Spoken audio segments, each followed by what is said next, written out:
Let's be brutally honest right now. That's a big question. I'm looking for someone who doesn't want to go to base camp, but they want to go to the very top. Whether it's here, India, New York. Civilization was born at happy hour. That's what wins. That's what stands out. That's what people are interested in. That's what I want to know. The Hospopreneurs Podcast with James Henderson. Hello and welcome to episode 114 of the Hospopreneurs Podcast.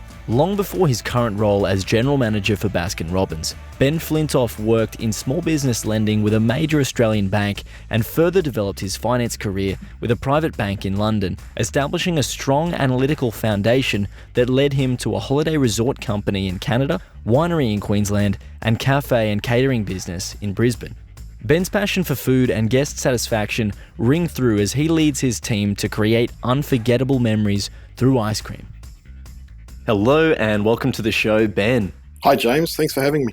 Anytime, Ben. Thank you for joining the program. I'm really excited to get into this interview. As we discussed just before recording, we have a similar sort of background being finance, hospitality, business ownership. So I'm super pumped to really pull apart your story and explore what you're doing now as well. So I know that there's incredible value that you're going to be able to bring to the interview today. So thank you so much for joining me.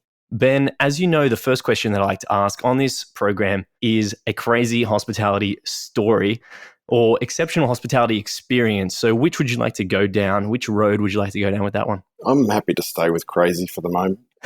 Please take it away. Yeah, I was cellar door manager at Surrey Winery, which is a local Brisbane winery here, and working with the executive chef, Andrew Mirosh. And he was actually cooking in the cellar door kitchen, which was unusual. He usually was up at the restaurant Lurleen's. And I was managing the pass and I was standing there talking to him. I said, Andrew, the kitchen's on fire. And he said, yeah, I know that it's really pumping today. We've got a lot of guests. And I said, no, mate, it's literally on fire. And in that moment, he looked up and the whole wall up to the canopy was burning. And he just stood there and kept making the meals. And I said, we've got to get out, mate. And so I went and cleared the kitchen, got all of our staff safe, and he was literally the last person standing there. I said, why are you still here? And he said, because there's guests waiting for their meals. And that was a real aha moment. He made the decision that his personal safety was managed, and he was there because there was someone waiting for a meal. And it just really ramped home the way he thought about food and how he interacted with it and how he wanted his guests to interact with it. It was a crazy moment, that's for sure, and I'll never forget it, but also a real moment defining in that regard.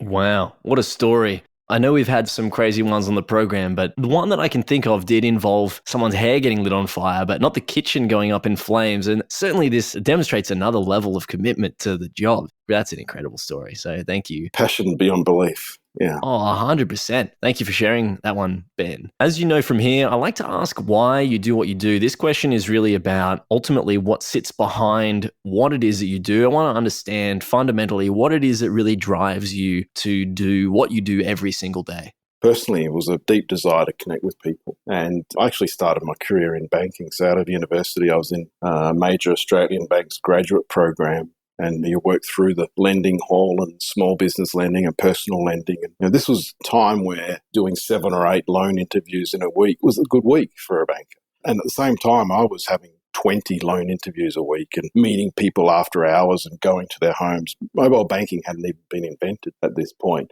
But I just really was passionate about helping people get to where it is they thought they wanted to go.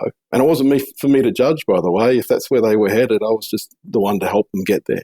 And I think when I looked up and thought, what am I doing? I'm just not getting to meet enough people. I transferred across to financial planning within banking and got to meet a bigger, broader set of people who were trying to achieve goals. And it was a very valuable experience to me. And then after that, I thought, I still don't feel like I've connected. And so I cut the banking short after a small stint in London in a private bank and moved to Canada and worked in a holiday resort in a ski field. And that was where I truly started to connect with why I thought that I was actually put on the earth. Fantastic. And so then from there, so you're working in a ski resort. What did you do from there to then lead you to Baskin-Robbins?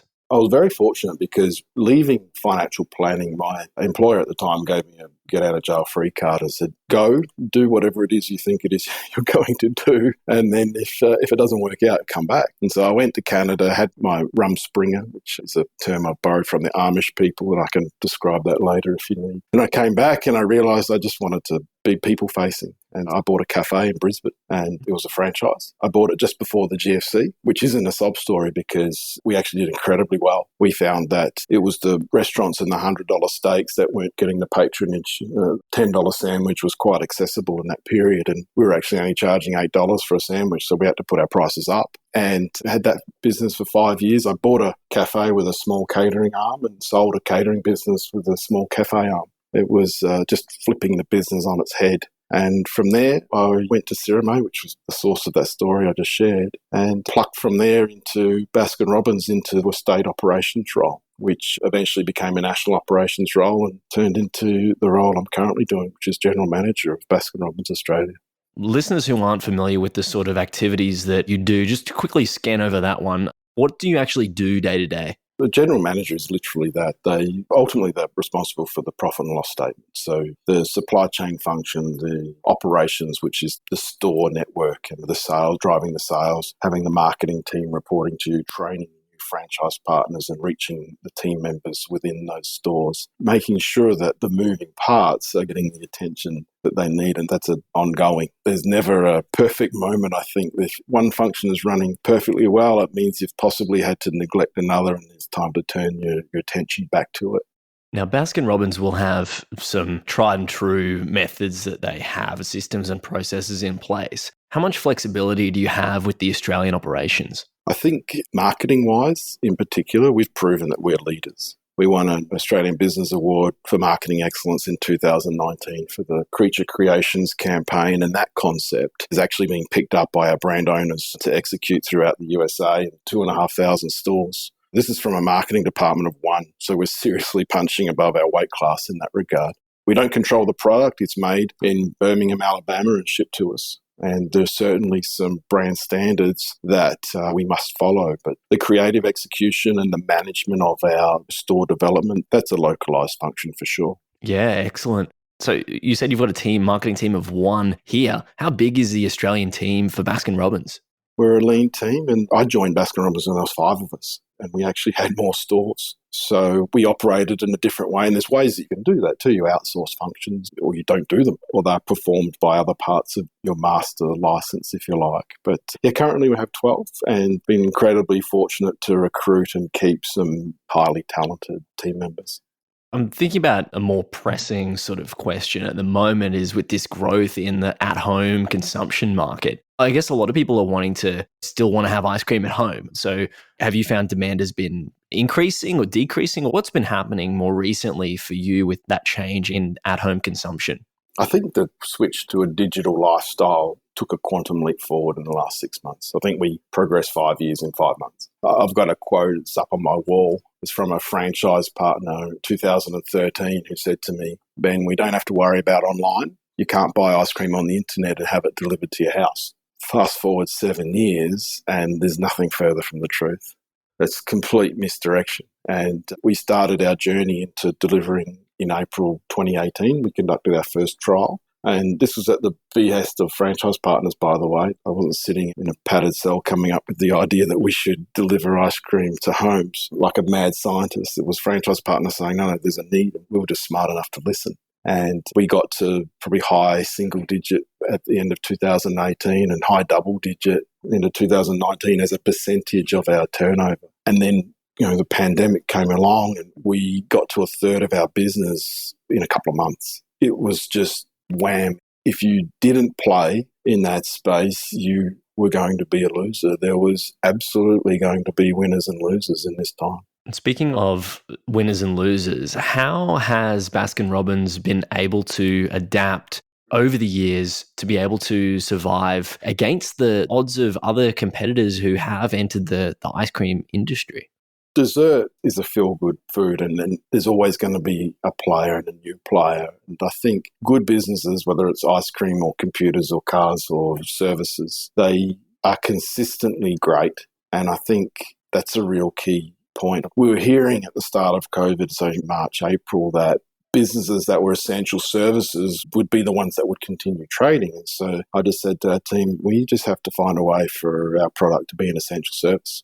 And they said, we sell ice cream. I said, I know, but it can be an essential service. People need to feel good right now. And I can tell you that I feel that we've been a leader in driving ice cream as Australia's go-to comfort food. And there's media inspiration suggesting that ice cream now is the leading comfort food in Australia. It's been a privilege for us to trade, and I feel like we've been a part of that conversation. Fantastic. Did you have to adjust anything, hugely, or was it really just that marketing end or that mentality front to be an essential service? Did you have to classify as something different in terms of legislation, or was there something that you had to do there? Or was it really just making that statement internally to go, hey, we are actually essential, we can stay open? It was certainly not legislated. It was a mindset. We had to decide that the work that we'd put in since April 2018 actually mattered. I was looking at an inventory that could have been a completely different conversation if it was left to sit in a warehouse. And you had to find a way to move it, and just getting it to people's homes was the obvious way. And all of our franchise partners activated, and it was an amazing achievement by the brand to stay relevant in that space. Ultimately, we chose not to be victims. COVID didn't happen to one person or one company or even one country. It was global, but how you responded to what was happening was far more important than the actual event itself. Ben, you mentioned since 2018. You can tell us a little bit about what you meant when you said that. So the work that you've done since 2018. Our brand, our network was always built on people visiting our stores. When I joined Baskin-Robbins, I fervently believed that people would get in their car, they would drive past all of our competitors to get to a Baskin-Robbins and buy peanut butter and chocolate, which was my favourite ice cream flavour at the time. And the more and more I work in this brand and in this industry, I realise that we are creatures of habit, and we're also inherently lazy, and that's not meant to be a brutal word. It's just convenience is king is probably a better way to say it. If you feel like an ice cream and there's someone not necessarily your preferred but playing in the same space, you'll purchase it. And so either we could build 1,000 more stores to make sure we were exactly where the consumer wanted us to be, or we could make sure we could get to the consumer. And so playing in this delivery space, and the aggregators, the Uber Eats and Deliveroo and Menulog and DoorDash, and they've copped a lot of flack across the journey, but the reality for us was we could not possibly put a driver network onto the road for the same price as the Uber Eats platform. So we made sure that it was profitable to buy in-store, and the same metrics needed to apply in the delivery space. And what we did for our franchise partners first was protected their profitability. If you didn't do that, then the worst thing possible that could happen is your existing guests go, oh, I can get it delivered now, and buy through a completely different profitability metric, and your business goes out the back door because you're not conscious of how that works. So we needed to solve that first. And once we did, we had absolute confidence that there was either no cannibalization, and that was what we eventually proved to ourselves, but also it didn't matter. It didn't matter if someone bought through their existing store network or they made a purchase online, and that was a really important quantum leap for our business. And so now it doesn't necessarily matter. It still matters to be in those hugely visible locations. We still have to be in Circular Quay and in Fremantle and Coolangatta and Surfers Paradise and those really A-grade tourist locations for ice cream in that regard. But the neighbourhood store, the residential, as long as we had the number of homes around us to create the demand that we were looking for, we would be able to build profitable businesses for our franchise partners. I want to go back to just something that you said before, just to open up a little more around the logistics of ice cream. What does that actually look like? You said that it's all made in the US and then it comes here. What's that supply chain look like? Yeah, so a container leaves the shores in the US and we can land it in 4 states in Australia, or potentially all of them, but we land it in 4 different states, and then move it through our third-party logistics provider to our stores. And then if we get right down into the nitty-gritty, the next stage is purchasing an individual product, if you like, and taking it through our hard freeze promise to make sure it gets to the guest at their home after its travel time in a third-party vehicle in the same quality that they might receive it as they're just being passed it across the dipping cabinet in store.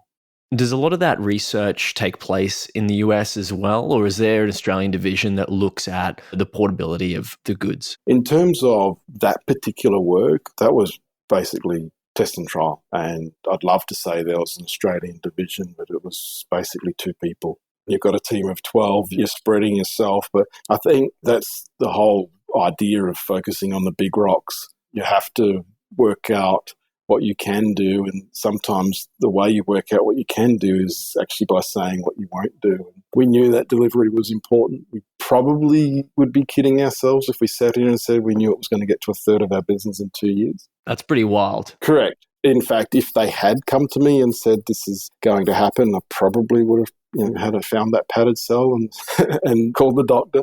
But it's the reality that we live in. And it was something that, as I said, it wasn't 2 weeks of effort. When I heard that some of our competitors or QSR businesses, we've launched delivery, I was like, really? Wow, I couldn't imagine launching delivery now. The trials and tribulations you'd be going through. I know how much hurt it was for us that first 12 months trying to get things right, rewriting manuals, retraining, resetting expectations. To be trying to do that in what was an incredibly difficult period, hats off to the people that made that effort.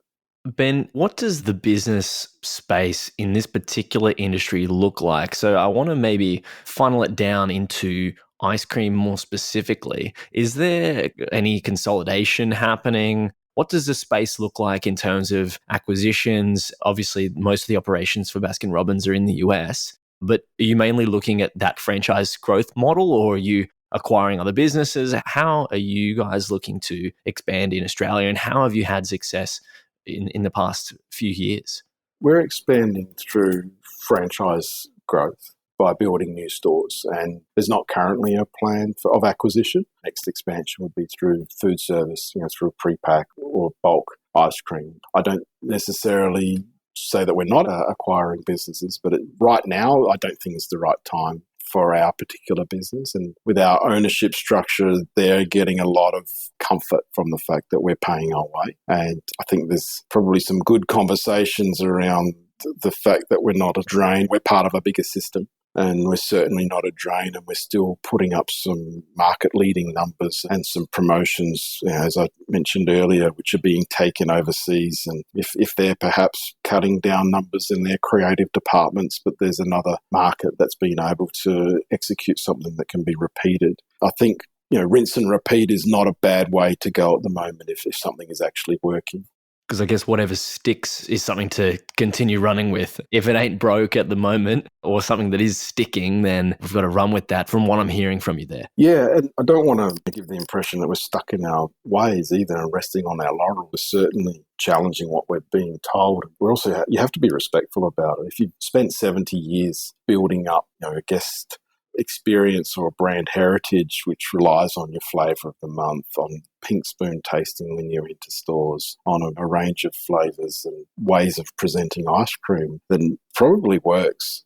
The last 6 months shouldn't be that massive quantum shift in your actual business. It may just be a quantum shift in how people are interacting with your business. And I think that's an important delineation to be making at this time.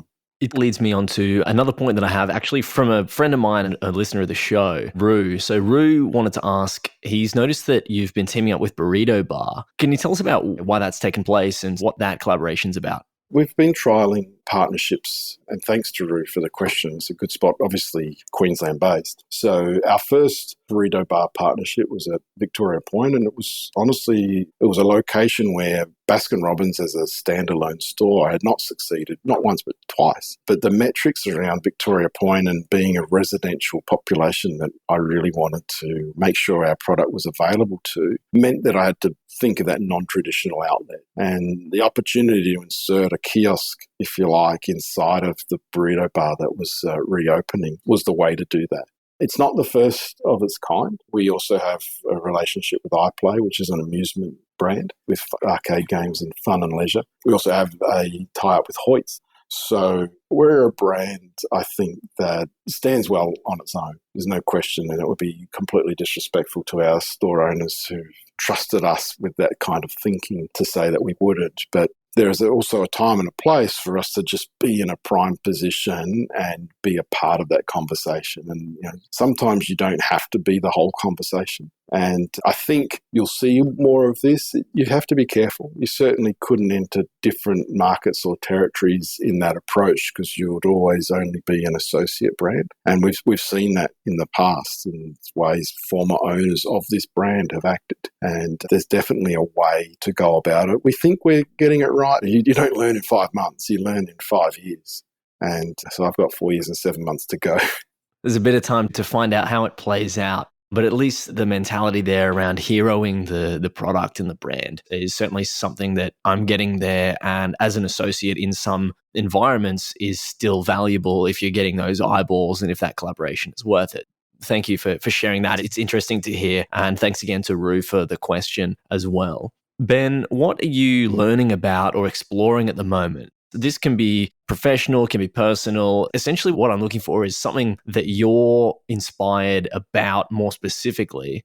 I'm mainly inspired about being the best you. And my dad always told me you only ever be second best at being someone else. And now I've got young twin daughters and watching them grow and imagining what their life looks like and, worrying for them, but also being excited for them and wanting to be around to be a part of it. And so part of my drive is doing my work well so that I can release and be at home with and have time with them, but also doing my work well so that I can be something that I look to and say that there's a benchmark. And they certainly get that from their mother. So there's a bit of a challenge in our own house.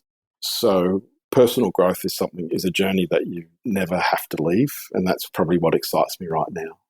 Yeah. So what I can take from that is that ultimately you want to execute your job efficiently and effectively, because then that naturally attracts that admiration and even personal ability to reflect and go, great, I've done an awesome job. I can look back and think, yeah, fantastic. In 4.5 years, when you've done the 5 years and you see that and you look back on those 5 years, but then also to be efficient, to be able to spend more time with the family as well. Through that answer, I'm looking to understand how you're learning about that. How are you actually doing that?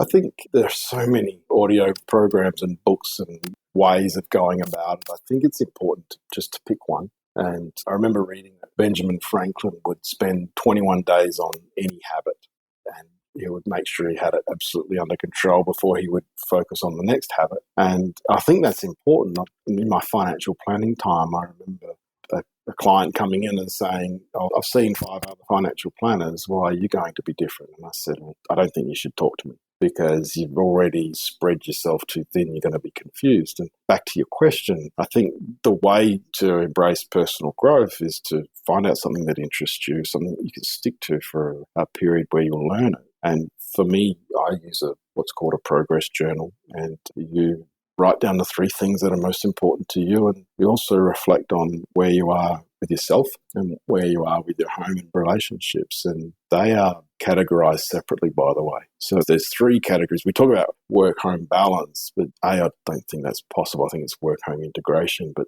you have work, you have self, and you have your home and relationships, and they're specified very separately. And you can only be your best worker when you're being your best self, and you can only be your best father or husband or mother or daughter or whatever if you're also being your best self. So yeah, the old oxygen mask theory in that regard. Interesting there about breaking it down to those 3 things. I'd like to know how often you reevaluate that. How often do you actually revisit that list that you have there? It's a daily reflection. So am I achieving the goals that I have? And it's 5 minutes. I'm not a Buddha. It's just to sit down at the end of the day and say, how did that work out for you? You've only got so many days on the earth. Why wouldn't you make them as wonderful as you possibly could? And they're not all going to be wonderful, by the way. We've all had some incredibly difficult days, and I hope that I can help some who are going through difficult times to lift up, as I've been lifted up in the past as well. And I think the next part of where this particular part of the conversation is heading is, I think we all benefit from mentors, and mentors come and go in your life. Otherwise Bill Gates would have a queue a mile long. People come and go in your life, and probably for a reason. and you pluck a feather from every passing goose, and you take that experience and what you're given and put it to practice in your life, or you don't, because that may actually be the appropriate answer as well. I really like that. That was quite an insightful answer there, Ben. So thank you for sharing that one too, especially on the idea that, and I use mentors in inverted commas because a mentor can be anyone. We've talked about this on the show. We used to cover mentors a little bit more in, I'd probably say within the episodes 30 to maybe 70 or so.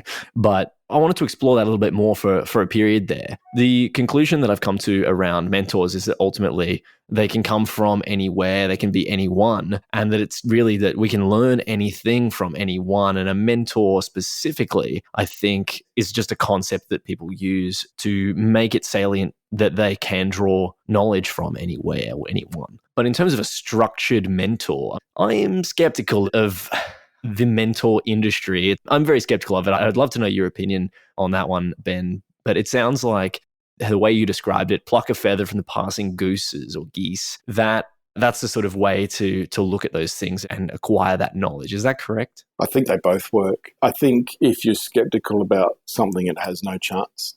And that's not disrespectful to your answer, but it's if you've chosen that this is actually quite a dodgy industry I'm playing in, then that's exactly what it is. I've been incredibly fortunate to have structured mentoring, but not the best, but a different form of mentoring is actually, as you nailed it, from someone completely left of field where you didn't expect. And I can tell you right now, in structured mentoring, like if you're working in a bank and you're a junior lender and they put you in touch with a senior lender, then all you're going to become is a better lender.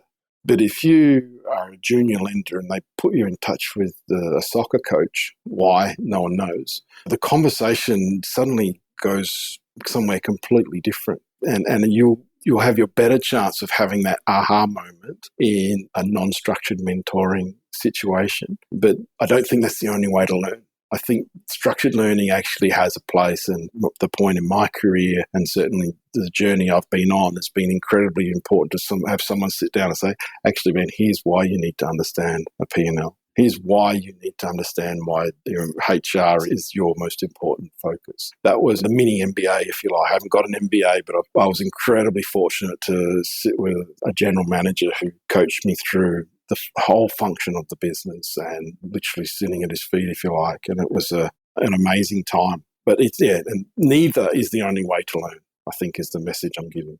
It's fantastic. I'm interested there, particularly because you have quite a different opinion to what I described mine was there. So for listeners out there who may get value out of a more structured mentorship process, like what avenues do you advise that they go down? I think finding someone who's done what it is you're actually trying to do is the most obvious thing, but also probably something that's not really done too often. And if you said, okay, well, I need to take this business, I'm big in one state and I need to go national, how do I do it? Or finding someone who's expanded nationally is your obvious choice, right? And what I've found in my journey is, A, power of the internet, it's easy to find these people, and B, with the power of LinkedIn, it's easy to connect with these people.